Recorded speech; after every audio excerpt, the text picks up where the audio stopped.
Hello બાળ મિત્રો, સ્વાગત છે તમારું આજના અમારા વિડીયોમાં। તો આજે આપણે એક વાર્તા લેખન કરીશું, જે વાર્તાનું નામ છે શેઠની યુક્તિ। તો ચાલો મિત્રો વાર્તા શરૂ કરીએ। એક શેઠ હતા, તેમની કાપડની એક મોટી દુકાન હતી। તેમણે દુકાનમાં અને ઘરમાં કેટલાક નોકરો રાખ્યા હતા। એક દિવસ શેઠના ઘરમાં ચોરી થઈ। શેઠાણીના સોનાના ઘરેણાં ચોરાઈ ગયા। શેઠ વિચારમાં પડી ગયા।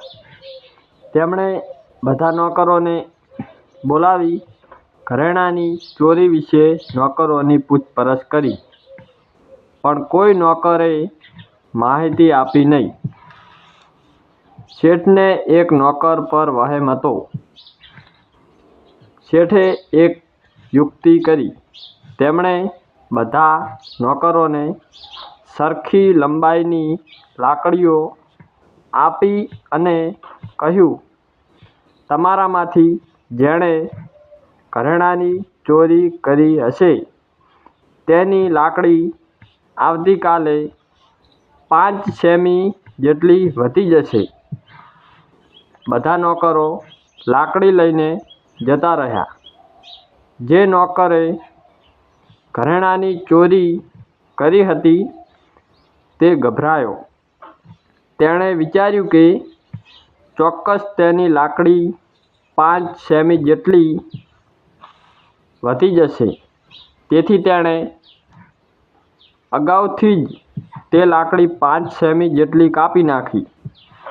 બીજે દિવસે શેઠે નોકરોને એક પછી એક બોલાવ્યા અને દરેકની લાકડી તપાસી।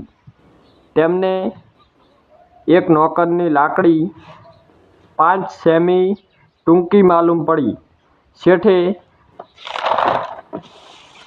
તે નોકરને ધમકાવ્યો। નોકરે ઘરેણાંની ચોરીની કબૂલાત કરી। તેણે શેઠને ઘરેણાં પાછા આપી દીધા।